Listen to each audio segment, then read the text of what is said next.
Welcome back, guys.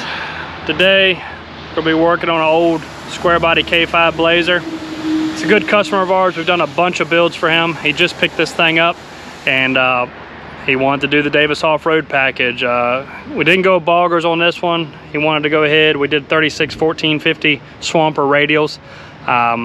Gave him enough look for what he was going for. The truck already had those wheels on there, so just a little upgrade from what he had. But he wants our crossover steering and track bar package, otherwise known as the ultimate square body steering.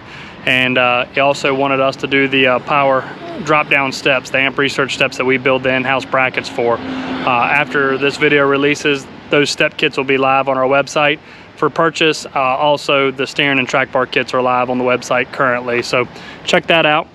But here it is. Really nice truck. Definitely got the old school feel. It's got an 8-inch kit on it. Currently got dual shocks in the front, braided brake lines. As I said, 36 1450 Swamper radials on 15 by 12 Mickey Thompson Classics. You can see here, it's got the standard push-pull steering, raised steering arm, which is pretty normal with any lift kit for this generation truck. It does not have a drop pitman arm, which it should with this much lift, and I don't know if you can see it in the video, but that steering has quite a bit of angle on it. We did shake the front end of this down. Truck shakes out good. You know, both drag links don't have any play. The tie rods don't have any play. It's got a new steering stabilizer. The ball joints have been replaced. So everything in the front end is nice and tight. But as you've seen in some of our other videos, and we've described in a bunch of videos, the truck goes down the road and a lot of people just think that, you know, that's the way these trucks drove. And to a point it is. Our steering and track bar kits actually make these trucks drive better than they did from the factory, believe it or not. And there's not many things in this life that can be modified and be as good as factory. So we pride ourselves in that. But we're going to pull this thing in, and this video is going to be on our full bolt-on ultimate steering kit. We were building these kits for sale with a weld-on track bar bracket, and we got so much call that we want to do a full bolt-on setup. So that's what this video will be about. It'll be a full install and show you the ins and outs of what you have to do. It's very straightforward, very simple. Pretty much anybody with some hand tools can get this done in their backyard. So hopefully you guys enjoy it. We're going to get it in here and get it taken apart. But before I do that, I'm going to take you on a quick pre-ride just so you can see. Like I said, this truck checks out really well. Our other videos show how bad these trucks can be with some worn out tie rods and joints, wore out spring bushings, etc. You let it get bad and these things are really a handful to get down the road. So let's jump in this thing and go for a ride. All right, guys, getting ready to pull out on the highway here. Jefferson Davis Highway is pretty smooth, nothing crazy. And this truck's relatively tight in the front end, but you'll still be able to see in the video that there's quite a bit of play in this steering before we take this thing apart and do our ultimate steering kit.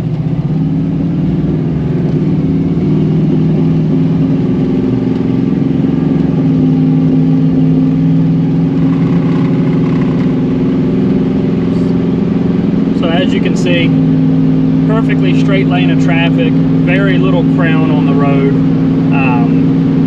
Truck's got a constant pull to the right, so I'm holding it left and then having to drive the truck back as the road changes. We'll get up here to where there's some turns in the road and some dips and dives. And I'll show you how much play is in this thing. And like I said, this truck's relatively tight compared to a lot of the ones come in. If you look at our other crossover steering kit video, you'll see a truck that had a substantial amount of play in the front end with just inadequate drop on the lift components, and the truck just drove absolutely horrible.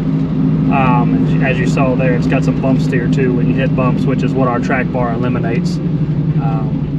So we're getting ready to duck off on a little side road here. The truck's also got some brake pulls, so I'm having to fight that as I'm driving.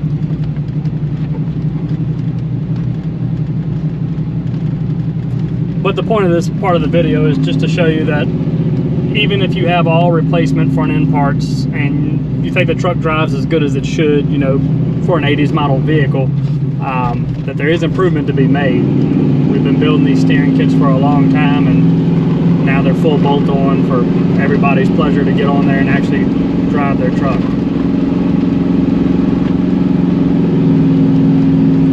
Speedometer's a little off on this truck, but I'm around about 45 mile an hour now, and as you can see, as you're taking bumps, it's got a lot of bump steer. Very used to driving these older trucks, so I'm not death gripping the wheel like a lot of people with overdriving. I'm letting the truck kind of do its thing, and I'm just keeping it settled in the road. But once again, this truck drives pretty exceptional, you know, for just a normal lift kit and raised steering arm. Not perfect by any means. Definitely room for improvement. Like I said, check our other video out. Let's get it in the shop here and get it tore apart.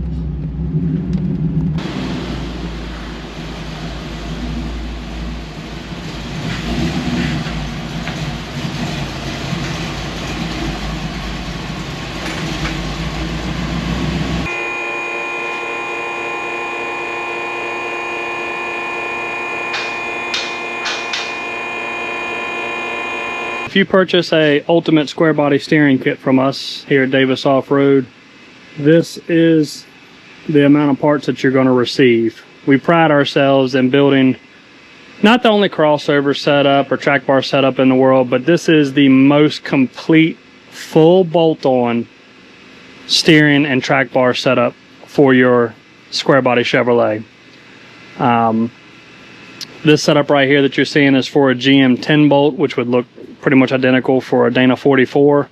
The Dana 60 steering kit would come with a few less pieces, and I'll explain that here in a few.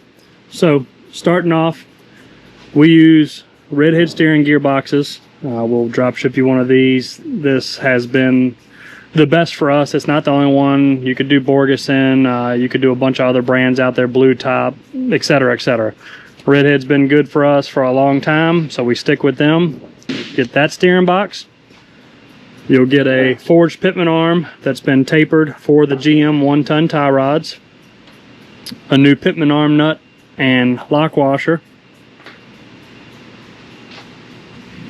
this ORD steering brace. Once again, not the only one out there, but we will send a steering brace with it. By doing the crossover and the panhard bar, we hardly, or actually never, see any kind of frame issue, but a lot of these trucks had frame issue from the beginning, or the frame's been welded up with plates, you know, or it has cracks in it that you don't know about that are right behind the steering box where it bolts on the frame, that you'll access once you pull the steering box off. If that's the case, you take two plans of action. You can either weld the cracks up, smooth them down, put a bolt and steering brace on, or they sell an actual full frame plate kit that basically encompasses the frame at the steering box location. You weld that on and then bolt the steering box on. We have that option as well, but we're planning on you not having a cracked frame, hopefully. I'm sure you don't want one either, so we send the bolt-on bracket. If that needs to be changed, it would just have to, you know, you have to let us know when you purchase the kit. All built in-house, 1.5" 250 wall DOM tubing. That's 1/4 inch thick, 1.5" diameter seamless DOM tubing. 7/8 18 on the tie rod, 7/8 14 on the heim joints. We use chrome ollie 7/8 heim joints with high misalignment spacers to 5/8 hardware. We use what's known as the Chevrolet drag link. So this left hand and this right hand tie rod are the exact same thing that's on your push-pull steering right there. So the reason we do that, one, they take an extreme amount of angle, so you could easily go 12 inches plus with these and everything's still very workable, and they work really good at a flat angle with like a 4-inch or a 6-inch kit. Another thing that we like is that you can go to the parts store and order a drag link for the vehicle you're working on, and it's going to be the correct piece for our steering kit. A lot of steering kits out here use proprietary tie rods that they have built wherever, and you have to go back to them to get the right length thread and the right taper and the right boot, etc., etc. We just think it makes sense to have the part that comes off the truck in our steering kit. It works great. It's the best solution in our opinion, and makes life easier for you 10, 15, 20 years down the road. You're not going, oh man, does Davis Off-Road still have those tie rods, or whatever the situation may be. We use good Delphi high quality greasable tie rods, drag links, excuse me. The That's what gets sent to you in the kit, and that's all you should more than likely never need to replace those. But if you keep the truck for 20 years and you put a lot of miles on it, you know, it is a wearable part. So moving on, this is our bolt-on axle side track bar mount. It is your U-bolt top plate. So we'll replace your U-bolt top plate. It's all integrated, it's all done. It does have multiple adjustable holes for different angles and different heights. The reason we do multiple holes for the most part is this sits on top of your leaf spring. Different leaf springs are different thicknesses, especially like the 12-inch Superlift come with a 1-inch block bolted underneath of them as their shim. That greatly changes the height of where this sits on the vehicle. So by having multiple adjustment holes, you can change the angle on your bar 1 degree at a time by moving it up or down, because you want the steering bar and the track bar, or if you call it a panhard bar, to be at the same angle as close as possible, within a couple of tenths of a degree. Dead on is obviously what we're looking for there. We also send you a driver's side U-bolt plate. Not that it's needed, but these are nice 5/8 thick cut plates. We could have left the factory driver's side one on. It wouldn't have hurt anything, but we wanted you to be matching on both sides, powder coated the crinkle coat black. We think it looks really nice and clean compared to the factories. This is your frame side track bar bracket. This bolts on the side of the frame on the driver's side, right in front of the brake line. That big hole right there in the middle actually indexes around a rivet that's for the engine cross number. So it only goes in that spot and that spot only. On the early to late 80s trucks, this hole, once you index this around the rivet, this hole is in the frame already. All you got to do is touch it out to 7/16, put a bolt in, and that bracket is solid on the frame for you to drill the other 5 holes out.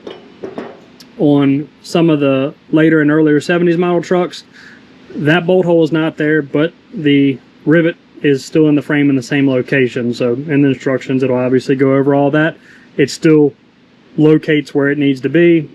Clamp the bracket on, mark your holes, drill them, and that is a full bolt-on bracket for the top, full bolt-on bracket for the bottom. The bars are made to length. If you order them on my website, davisoffroad.com, you have to put in your lift height, and that will dictate how long of bars you will use. This kit does work on 4, 6, 8, and 12-inch kits in its current configuration. It does not work in any less than 4 due to oil pan and crossmember clearance issues, and it will work in bigger than 12-inch lifts. We would just need to know to send you the right length bars. Also in the kit, of course, hardware for the panhard bar and the bracket for the frame. We send you top quality upper and lower ball joints for the 10 bolt and Dana 44, because you're running a new steering knuckle on the passenger side. This steering knuckle has been built, machined, and drilled and tapped to accept the billet steel steering arm. So this steering arm will bolt onto the top of that knuckle just like that, with the studs, conical washers, and nuts. So all that comes together. You bolt it together after you press the ball joints in the knuckle. So when you do this install, you pull the passenger side down just like you're doing a ball joint job on your truck, and instead of putting the old knuckle back on, you put this knuckle back on and you put it back together just like factory. This arm will be on top, and that gives you your crossover point to hook your tie rod into. So that is the full parts list. This is, once again, our proprietary kit that comes with every piece and part you'll need to do this conversion on your truck. We get a lot of people that go, hey, what's the part number for this? What's the part number for that? We're really not in there to sell you pieces and parts. We want to sell you a full kit. Now, if you've already currently got the full crossover kit on your vehicle and you want to put our track bar panhard bar kit on there, that is doable. I can sell this separately from the crossover kit. But I'm not looking to sell pieces and parts or just this bracket or just that brace. Give me a call, we'll talk through it, but ultimately that's a full entire kit. The only reason to break it down is if you already had crossover on your vehicle. So another thing we get a lot of call for is people go, why didn't you upgrade to the XJ steering shaft? Why didn't you do this? Why didn't you do that? You know, take the rag joint out. If the rag joint is in good shape, and I'm talking about the input shaft that connects to your steering box right here coming from your steering column, if that's in good shape, we see zero issue with it. You would be amazed at how much better your truck will drive with this kit on there. A lot of people chase the very small things. Obviously, we're not going to put an old raggedy wore out joint against this box. We're also not going to take the time to go to the junkyard, get a used XJ steering shaft, spend the time to modify and put it on the vehicle. That is a little hack, maybe a do-it-yourself or backyard kind of thing. We just don't see it worth the time. On the screen, I'll put the part number. If we were going to upgrade the input shaft, steering shaft, we would go with the Borgeson HD unit, which we do from time to time if it's necessary. So I'll put that part number on there. That is an upgrade you can buy off my website with this kit. But most of the time, you know, the trucks have good shape, or you can replace a rag joint for a few bucks. Is the HD steering shaft nicer? Sure. Is it 100% necessary? Not in all cases. So we're going to tear into this thing and get the steering kit put on so you can see what it looks like when it's done. We'll give you some tidbits along the way as far as the install, but what I just explained is the whole shooting match. So hopefully that helps, and we're going to jump into this thing. Alright, tires and wheels are off on the front end. Now you can see steering box, pitman arm, drag link, steering arm. This does have a raised steering arm coming up. The factory one would have gone down. This is the compensation they added for the lift kit on the vehicle, and it is not enough compensation as the drag link still has quite a bit of angle, so that's going to restrict some steering one way. It's also going to add the bump steer. So we're going to remove the steering box and all of this stuff off the side of the truck. And when we put the new steering box on, this is a four-wheel drive box. The crossover uses a two-wheel drive steering box. So as you can see, that pitman arm comes out to the driver's side right now, pushes and pulls front and back of the truck. Our new pitman arm will bolt on the two-wheel drive steering box and will go straight towards the back of the truck, and it will turn left and right. The cool thing about it is you can put a two-wheel drive steering box right on this frame. It's 2 bolts on the bottom, 2 bolts on the top. They come in from inside the frame. It's got one pinch bolt right here for the input shaft, and it's got a power steering pressure line and return line on top. Remove that, put the other one on, reverse the instructions going back together, just put everything back just as it came apart. The only difference that you'll see when you're done is the pitman arm difference. So we're going to kind of breeze through that with a time lapse, that way the video doesn't have to be but so long. And then we'll move on to the track bar install. This is probably the most difficult part of the installation, which it's not difficult, but you know, for the backyard or driveway installer it may be. Our track bar bracket, frame bracket, goes right here on the side of the frame. The factory bump stop mount does have to be removed. It's got 3 rivets that have to be chiseled, air hammered, torched off.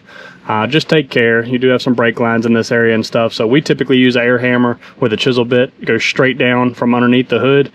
Those rivets knock off very easily compared to some of the newer trucks out there. They're relatively soft, so once those rivets are knocked off, this bracket will come off as a whole, and our bracket will locate right around that rivet right there on the engine cross member, and we'll show you that, of course.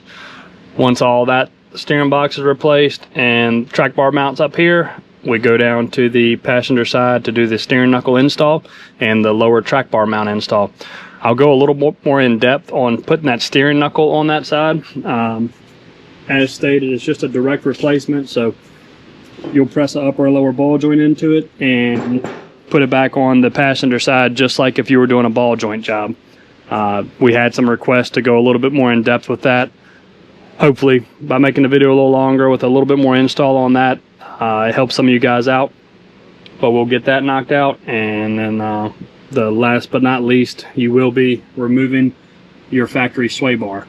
The sway bar is in the way for the crossover steering and track bar to go down there. We get some people asking, you know, what about my sway bar, or why are we removing the sway bar? Once you get past a 4-inch spring on these trucks, the spring arch, these 47-inch long springs, are really stiff, for lack of better words. So the sway bar is inadequate at that point. It's also attached to the frame here. When your spring flexes up, it pushes the shackle back. That's fighting that. So as it goes up and tries to go back, it's trying to pull on that sway bar, and it's just very tight bushing tolerances. it just fights each other, which is another big ride issue. So by taking the sway bar off, it actually lets the springs flex a little bit better, and the crossover steering and panhard track bar are definitely going to take care of your drivability on the truck. So all in all, it's all pros to us. So hopefully that answers some of you guys' questions as well. We're going to get into tearing this thing down and go from there. Back on the driver's side, we're going to remove the steering arm, the drag link, and the pitman arm, and the steering box, as we talked about previously. The steering arm does have lock nuts and conical washers. As you see, we've already got them loose. Sometimes this steering arm can be a bear to get off, especially if it's been on for a really long time. This one wasn't horrible, as the lift kit was put on in the recent past, but you may have to lube the washers, put some heat on them, hit right here with a hammer to try to jar this loose. Once you get the conical washers out of there, you just work it up the studs and take it on off. So we're gonna go ahead and get all this stuff off of here. You won't be reusing any of that, so you can chunk that, give it to a friend, whatever you want to do. We also are going to put a couple of nuts back on this and pull these studs out of the knuckle. Doesn't hurt to leave them. I mean, technically you could leave the steering arm on it, but obviously we don't want to leave it hanging out in the middle of nowhere. So we're going to remove these studs and remove the steering box. A little tip on removing these studs: if you want to, take the lock nuts that came off the steering arm, turn one upside down, run it down, leave about a 1/2 inch of thread showing, thread another one down to snug, hold the bottom one with a wrench, band the top one to it,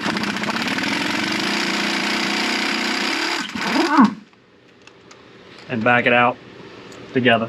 All right, removing the steering box, you're gonna need to take this 7/16 12-point pinch bolt out for your steering shaft, the 2 lines, and the 4 bolts on the inside of the frame facing outwards. So already got the pinch bolt loose. Pull that up out of there. Your steering shaft, unless you force it, you just need to make sure it's loose, but unless you force it, typically they don't come off until you pull the box off. So we're gonna pull the lines loose, and then you're gonna need a extra set of hands. Pull the box down once the bolts are taken loose.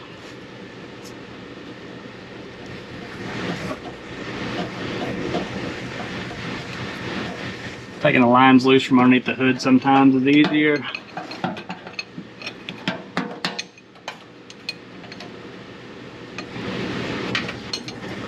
Just wanted to get it to where you could see it in the video.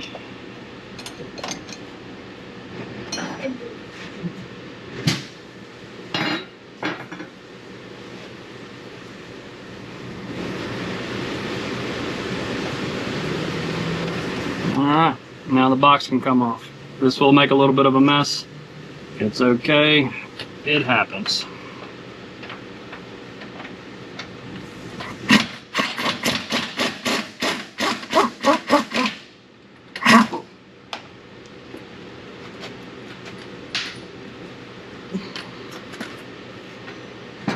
Another thing you want to make sure of is that the steering shaft does not turn. The steering wheel is locked on this. You could always wrap the seatbelt through the steering wheel, but you want to make sure this stays straight. If your steering box is straight, your steering wheel is straight, all this is bolted on like factory. When everything is in line and straight, the pinch bolt that goes in your steering shaft will paste straight down from underneath the hood. So that's always a good indicator. Sometimes we've seen people had the rag joint bolted in backwards and the bolt coming in, and just, you know, things happen. The trucks are 30 or 40 years old, but that bolt should be facing straight down when the wheel is straight. As we spoke earlier, you can upgrade to a Borgeson shaft. This rag joint is in just fine shape. You can replace the rag joint. Some people do the XJ conversion. No matter what you do, as long as it's in good shape from here to your column and your column's nice and tight, everything from the steering box and our kit is going to be tight. So everything's got to be in good health.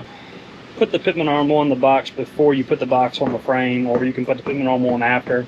We like to put it on before because some trucks don't have enough room between the pitman arm nut and the leaf spring to get the impact in there, and you want this to be nice and tight. This is a tapered shaft, so the tighter you pull it, the tighter it gets. you'll see when the box arrives to you, it's got 4 master splines facing north and south and east and west, if you will. The pitman arm is going to go on facing directly backwards, which is where your input shaft from the column comes in. So you'll want to slide that on so it's exactly straight like the box. These pitman arms do not have any master splines. You could put it on right there if you wanted to. Don't want to make that mistake. You want those master splines to be straight forward and back and left to right, and you want that pitman arm to be straight forward and back when you install it. You'll also receive a new lock washer and nut, and as you can see, I've already put red Loctite on the nut. So extra insurance to make sure that everything stays nice and tight.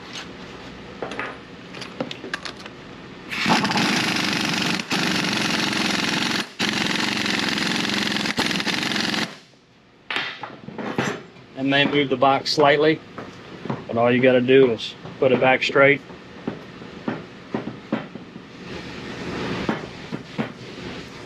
And once again, you'll know when you have it right because the index of the input shaft with the flat and the splines and where the pinch bolt goes through, the pinch bolt will be facing straight down. So we're going to go ahead and get this box stuck on the frame and go ahead onto the track bar mount on the frame. You're going to need to remove this bump stop mount. It's got 3 rivets right there.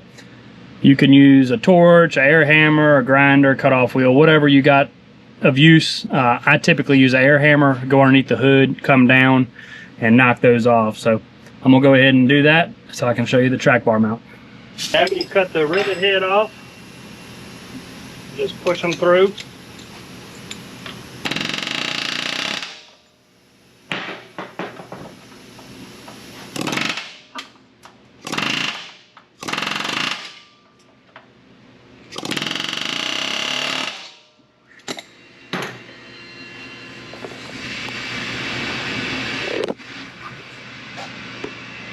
Now you got 3 holes.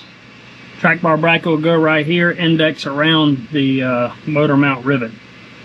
Once you index around the motor mount rivet, this back lower hole will normally be in the frame. There are a couple of trucks, some earlier model trucks and some Blazers that don't have them, but for the most part that hole is normally there and ready to stick a bolt in.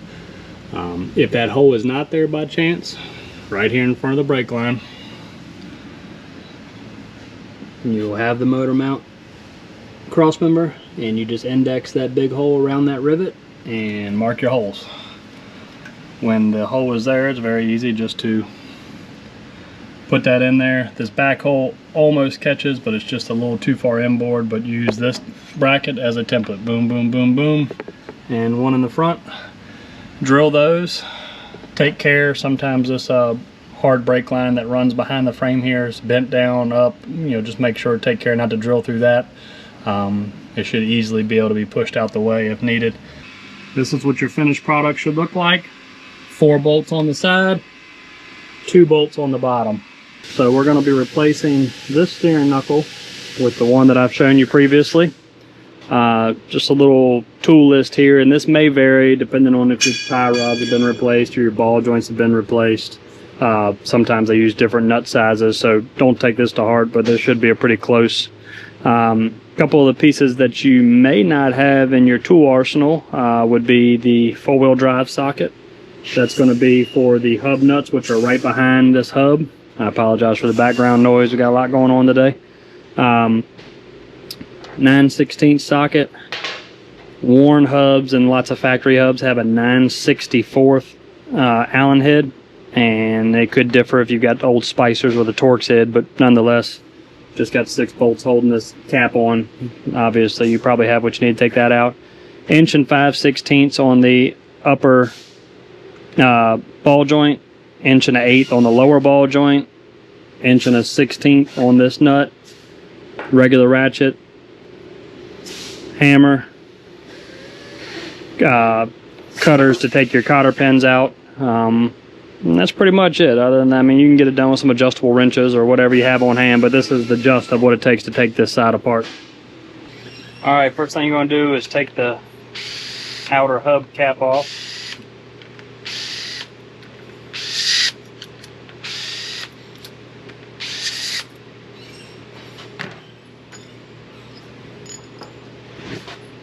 Behind there, you're going to have a snap ring and also a large snap ring around the outside.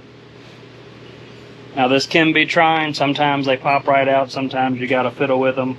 I use a 90-degree pick and I get it into the opening, and I use another one to hold it because it just keeps on trying to spin around and it pops right out most of the time.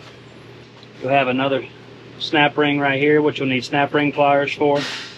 Take that off and then thread one of your bolts back into your hub, pop it right out. Now you're down to the four-wheel drive nut, which will take that special socket. You can borrow that from a parts store, or you can buy it. It's not very expensive. Something that if you have one of these trucks, it wouldn't be bad to have. So you're going to take the outer lock nut off. Once again, I apologize for the background noise. So that's what a four-wheel drive nut looks like. The outer one is just smooth on both sides. The next thing will be the lock plate, which with your 90-degree pick, you just have to kind of fish it out of there. And that's got a keeper right there. And then it's got a bunch of holes. If you flip it the other way, those holes orient a little bit differently to give you a little bit of adjustment there. And the next will be another four-wheel drive nut.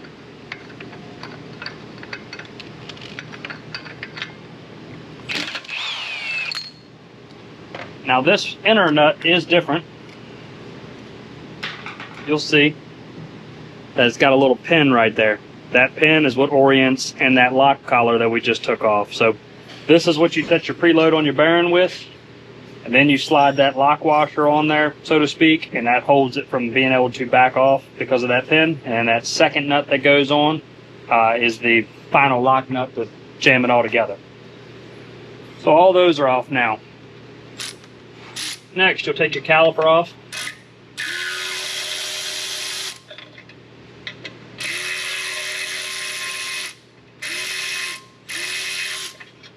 So that takes 3/8 Allen head.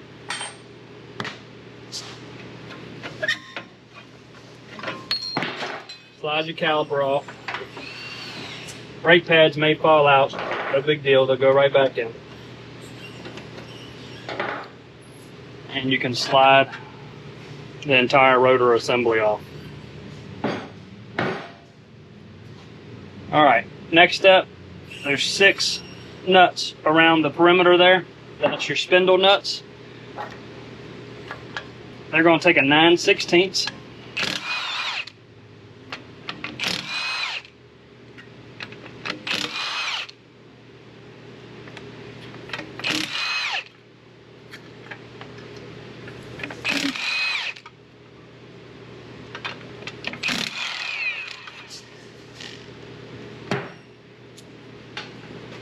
Now your backing plate will come off.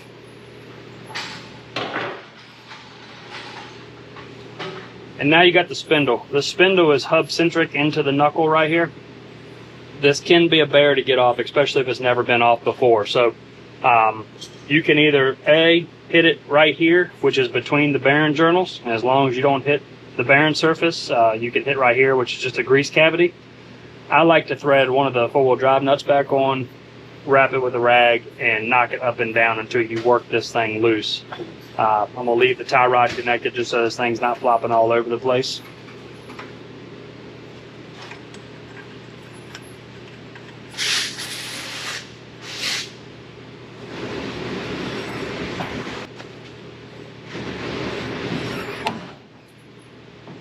And luckily, this one's not too seized up. So that's a good clean way to get it off. As you see, the nut's still nice and smooth. Oh, another thing to check while you got this apart, this inner axle support bearing. You see right there, it's a roller bearing. It rides right on the axle shaft right here. Make sure this is nice and free and not wore out or locked up. And also add grease back to that, because that's a non-serviceable part once the truck's put back together. So once that's done, just slide your short side axle shaft out.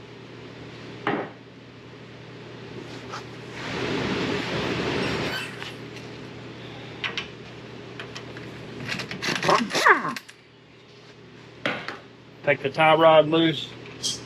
Might be good for y'all to thread that nut back on.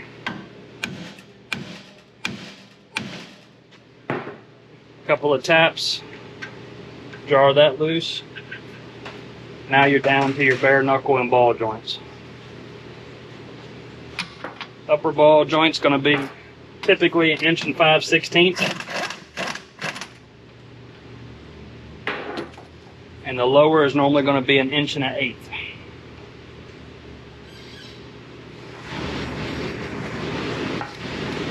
Sometimes you can get a swivel in there.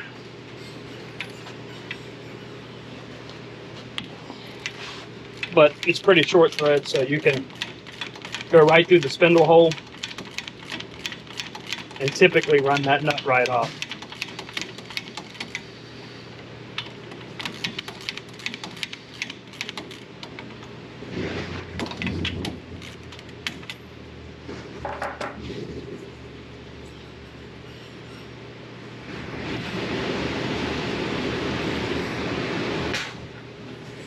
And since we're not reusing this knuckle, and really we've never found a use for a bunch of extra passenger side core knuckles, you don't have to be nice with this. We're just reusing these spindle studs, which are just knocked in, knurled, like kind of like a lug stud.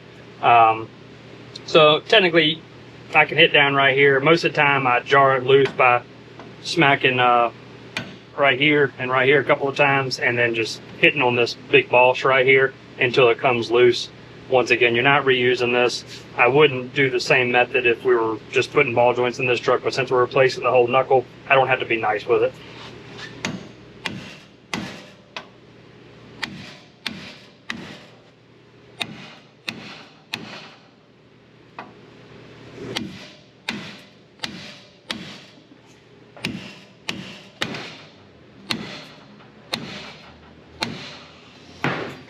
Finally. And there's your knuckle. All that beating, you can see, really just barely put a little dent in the casting. 100% still usable.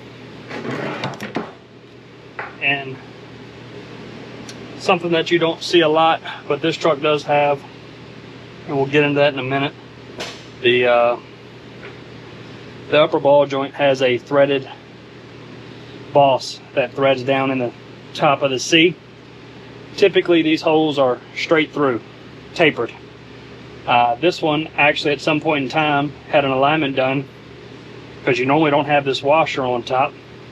And I don't know if you can see it in the video, but this washer tapers. It's thicker here, thinner here. The reason is this insert that's in the knuckle is actually got the hole offset to change the camber or the caster. So since that's been done, I'm going to leave that in there in its current state, in hopes that when we put this thing on the alignment machine afterwards, that the camber and caster is where it needs to be. Typically our change in crossover is not going to change any camber. Obviously we are changing the steering knuckle, so there's always a chance with a little bit of difference in manufacturing that it could change possibly, but I'm going to leave this in place. Worst case scenario, you just take the upper ball joint nut loose, break the taper loose, and back this adjuster out of the knuckle, out of the C. So now you're down to the bare knuckle. We're going to knock these these spindle studs out, and they'll go right back in the spindle stud holes of the new knuckle, and that'll go right back up in there. Spindle studs swapped over. Like I said, just knock them out, knock them in the new one.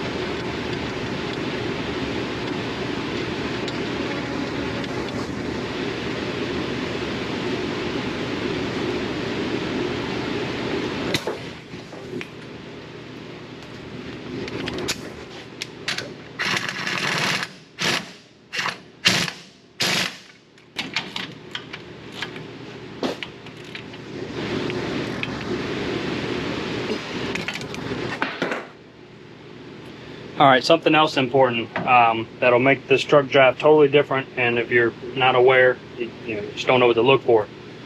Once these upper and lower ball joints are tight, this knuckle should be super free. Right now, this one's got some tension on it. It's a little notchy, and the reason is different manufacturers and ball joint, different knuckles, obviously original axle, the spacing from upper and lower ball joint is slightly different. That's one reason that this tapered piece is threaded to go up or down. That lets it get on the taper quicker or less time to either spread the ball joints apart or bring them closer together. You want this thing to be super silky smooth. You don't want any resistance there, because resistance here will relate to memory in the steering, as we call it. So if you turn the wheel to the left and let go, the truck just tracks to the left. You actually physically have to return it. So if this thing has tension like this one does right now, you'll be constantly fighting the truck left or right. Even though it'll be tight, drivability will be tight, you'll still be overworking yourself. So getting this smooth, spending a little bit of time right here, which they do make a special socket to go on these 4 notches right here to thread it up and down, but punch and a hammer or a flathead screwdriver all work the same. Sometimes these original ones are locked up in here, and this one's a little bit more of a specialty case because it's got that offset to set the camber caster. So this one's going to take a little bit more time than just your straight one. If it's straight, you just move it in or out until you get that thing to where when it's all tight, it's nice and smooth. This one, I'm going to have to make full revolutions to put it back where it was. So it may take quite a few extra minutes, maybe a half hour or whatever, but the time spent here is very important to get this nice and smooth. Do not skip that step. So I'm going to go ahead and keep on adjusting this. Sometimes you got to take it apart 5, 6, 7, 8 times. It is what it is. That's a GM 10 bolt Dana 44 thing. On the Dana 60 1-ton trucks, you just bolt the steering arm on the top of the original Kingpin's knuckle, and there is no adjustments needed. Very, very simple. This one takes a little more time, but this is definitely a much more popular axle. A lot more K10 and K20s out there than K30s.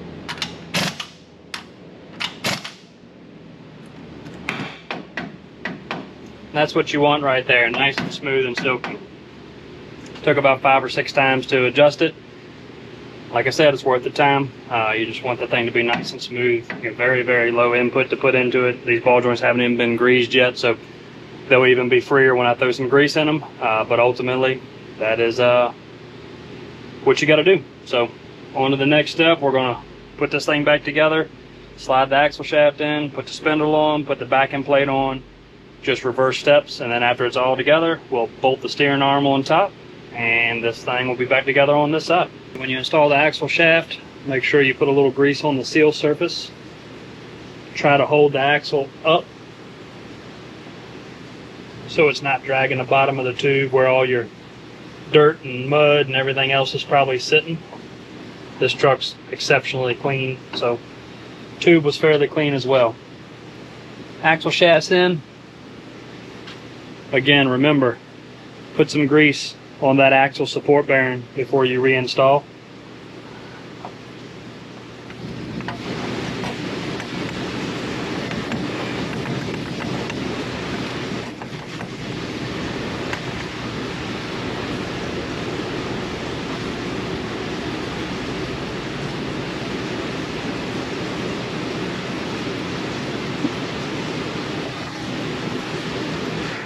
Backing plate.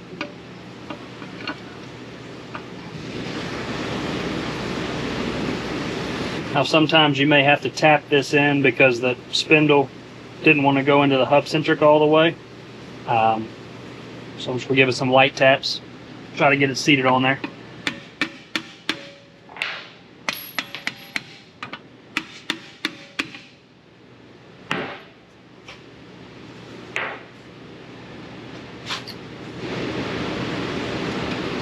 If you can get a nut started on one side or the other, that'll help out.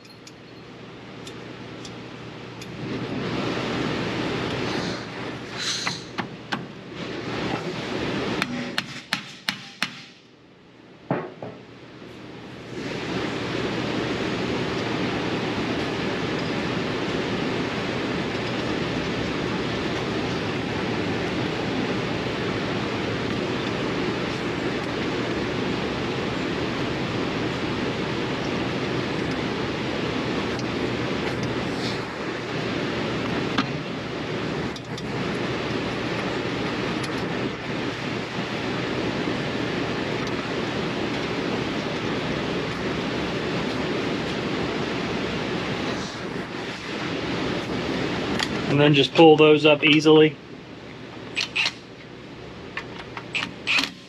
Going in a star pattern.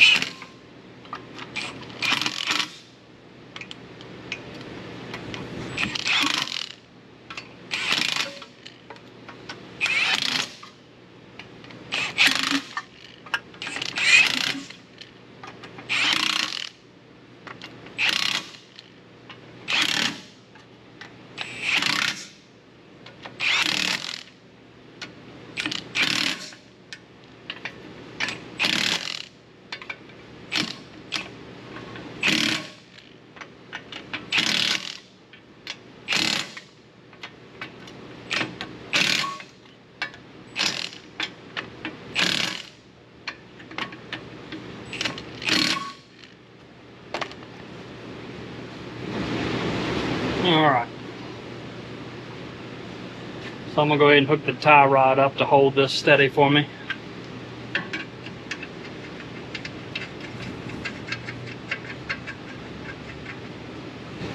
That leads me to another good point. On my website, when you buy this kit, you'll see on the 10 bolt and Dana 44 option, you'll see a tie rod facing up and a tie rod facing down option. On GM 10 bolts, and I'm not saying that you can't come across one that somebody put Dana 44 knuckles or anything like that on, are going to be the tie rod facing up, otherwise known as nut up. Dana 44s, not all of them, but 99% of them were nut facing down, so the tie rod would actually be on top of the knuckle. So that changes the taper in the knuckle from up to down. Otherwise, the knuckle is exactly the same. So we do make you specify, at least go look at your truck, see if this tie rod's on the bottom of the knuckle or on the top of the knuckle, so I can send you the right steering knuckle. Because you'll get all the way to this point before you realize that, and you got to put the tie rod in, it doesn't go in, and then you're in a conundrum of, do you switch the other side knuckle, or do you take it all back apart and get the right knuckle? That's why I make it a requirement to tell me which you have before we send you the kit. So just a little something I thought about while doing that.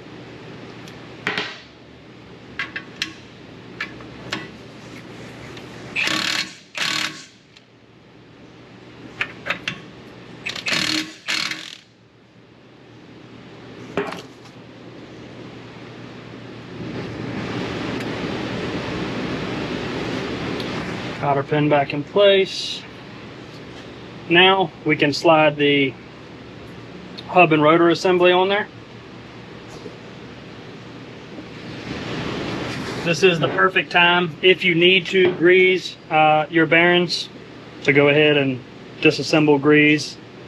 But this one, everything was nice and clean on. Looks like it's been serviced not too long ago. So I'll raise that up. The inner bearing is captured by the wheel seal. The outer bearing right here will fall out if you don't take care, so just always keep your hand in there.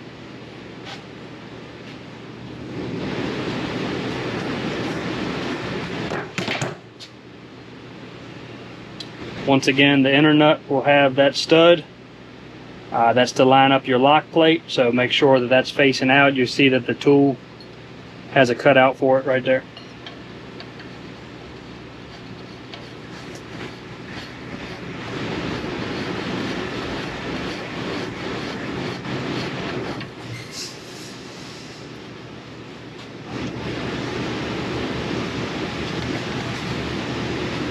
Alright, so while setting the preload on this, really about that tight for a stock truck, you just want to set just a little bit of tension on it. With a truck with bigger tires, I typically put just a little bit of preload on it, so I just snug that up by hand, and I'm going to put about an 1/8 turn of preload in it, so everything is still nice and free.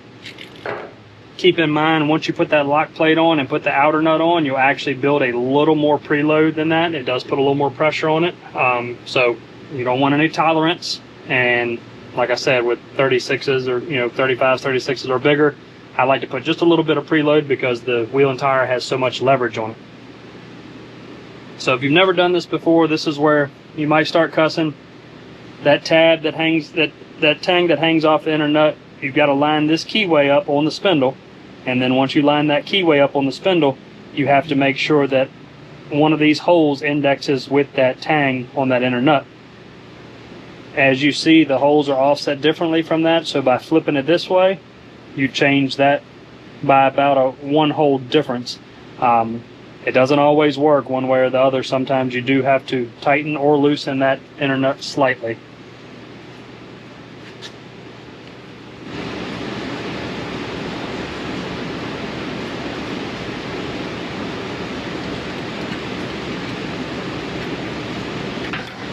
Got lucky on that one. It lined up the very first time. Now, if you don't pay attention, you can just run that lock plate on there, and what it'll do is it'll push that tang.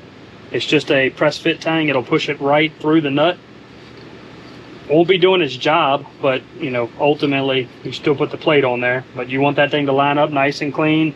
It's very hard to see in the video, but you want it to line up and just push on very easily. And then this outer nut, you want to tighten that thing down nice and tight. And as you see, rotor's still nice and free. Time to put the caliper back on now.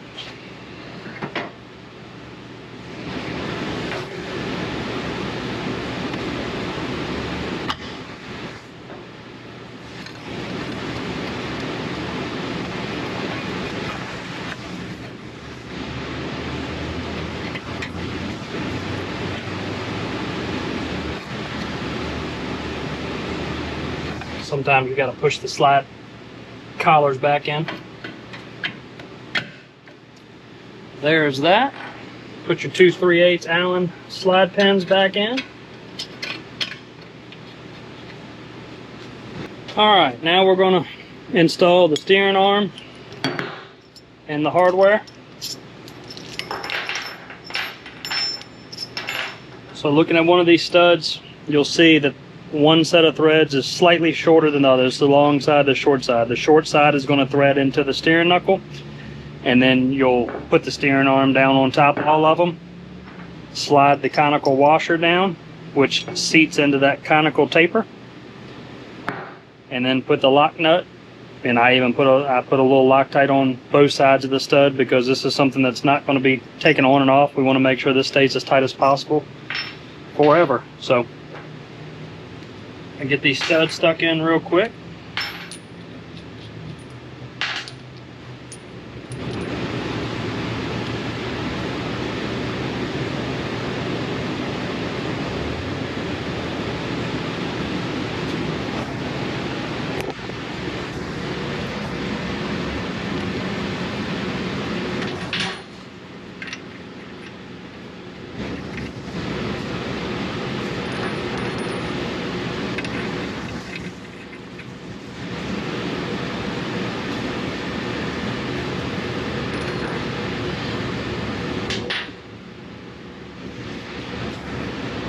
Normally these things do thread right in. These are actually a little tighter than average.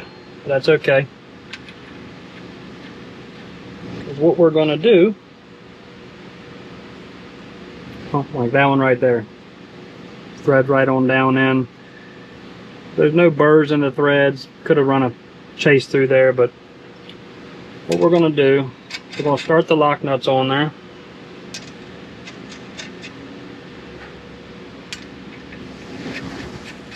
And when you tighten these things down, they don't have to be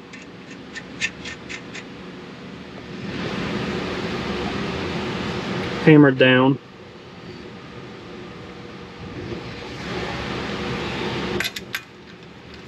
Most of the time, just having something that you can actually get a grip on will thread them right down in there.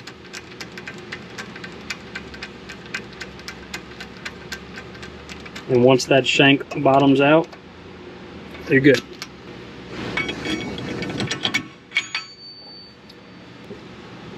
Loctite, nothing crazy.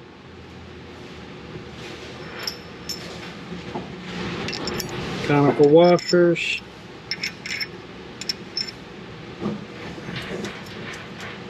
And finally the lock nuts. I'm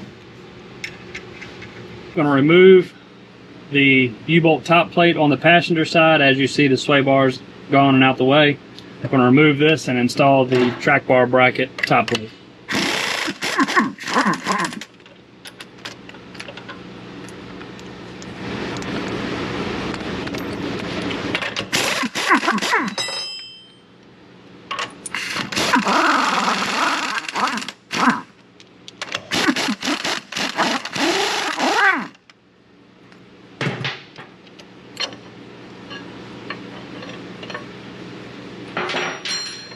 You will reuse your U-bolts.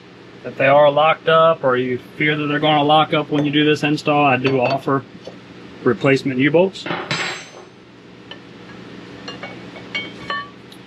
as you see, it goes right back together just like it came apart.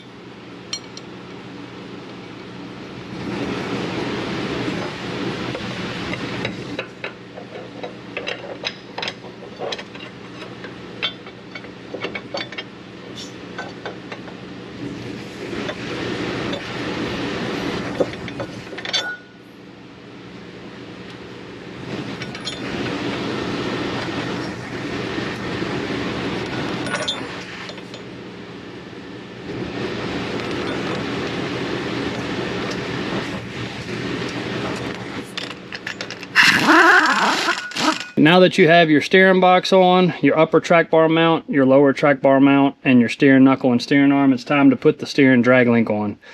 We do the drag link first. That way, once you get the drag link on and it has the angle on it, you can match your track bar panhard bar angle with the adjustment holes on our brackets. Just a little thing that I do, I like to run the left side threads on the left side of the vehicle and the right side threads on the right side of the vehicle, just for longevity purposes. You know, if later on in life, 10 years down the road, you need to replace a part, you'll know if it's on the left side, it is a left hand. If it's on the right side, it's a right hand. So that's just a little something that we like to do. Doesn't mean that you have to do it. They'll go either way.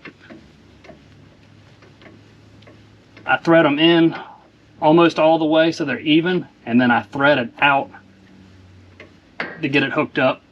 That way you don't have more threads showing up one side than the other.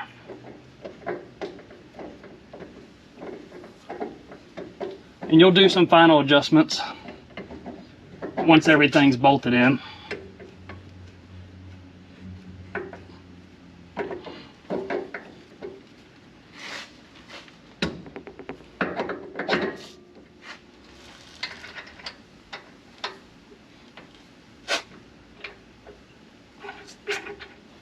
So that's the drag link, and then we'll stick the steering bar, the track bar in there. And now we're installing the panhard bar. And like I said, run the rod end all the way in on both sides, and then adjust it out equally as you're installing.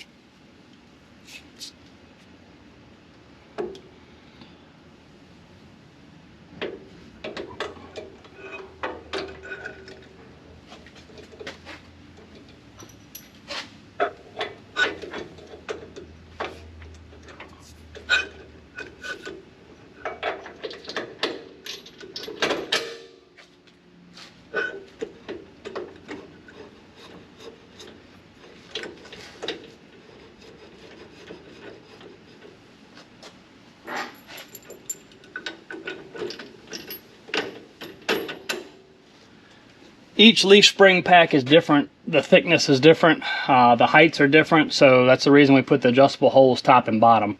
On a standard 4, 6, and 8 inch kit, typically you end up in what we call the middle holes. You can run that in the bottom, the middle, or the top. It depends on what kind of clearance you have right here on your oil pan.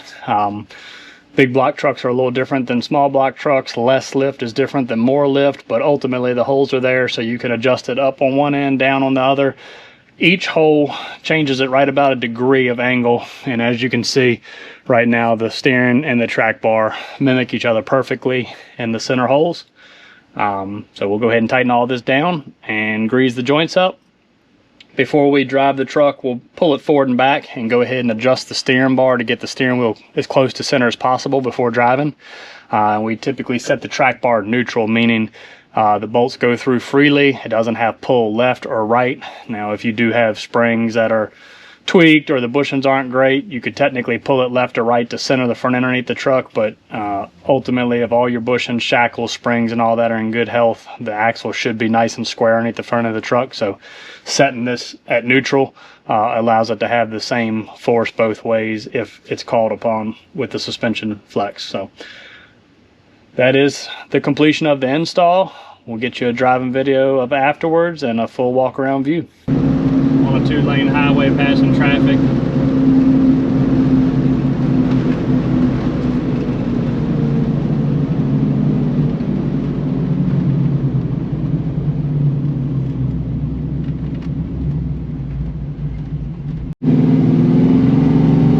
Back in action after that red light. I'm going to run down here and do a U-turn and jump on a little side street so you can see that when you hit bridges and everything else, there's zero bump steer in the steering wheel. Once again, this truck does have a pretty stiff spring in the front, but that's not relating to the steering, it's just riding the cab. Now, I'm a one-hand driver. A lot of people are two-hand drivers or side steering wheel driver. It doesn't really matter. This thing, you know, I'm not death gripping the wheel, I'm just cruising. People stopping in front of you and everything else. Evasive maneuvers are possible now. If you really had to jump around this person, I'll show you real quick. It drives like a sports car now, honestly. It's tight. If you need to rip the wheel, it's going to follow you. You don't have to overcorrect to come back. That's exactly what you want. Most of you guys that are watching this video probably have about this much play in your steering wheel just to keep it on the road. That's not the case on this one. Alright, here's another section of road.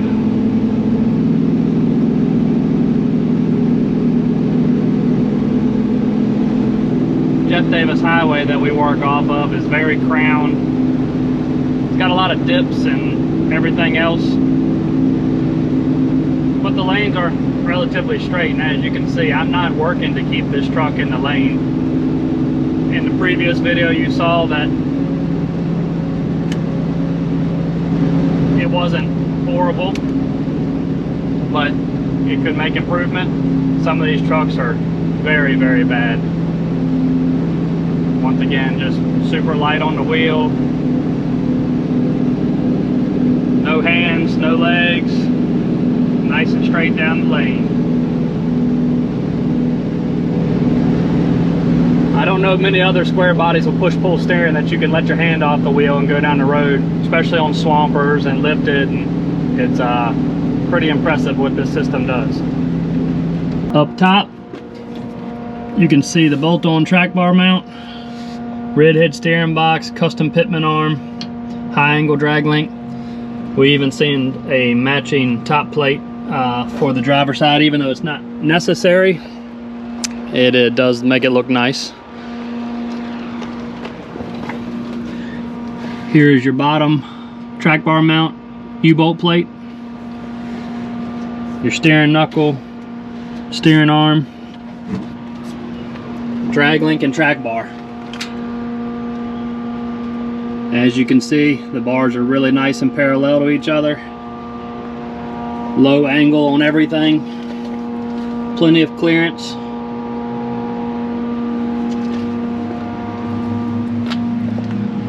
That is your full Davis Off-Road Ultimate steering and track bar package on a GM 10 bolt.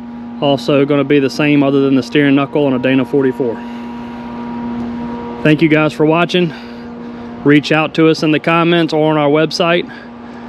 All this stuff is for sale and live on the website, davisoffroad.com. Just to end, a little teaser.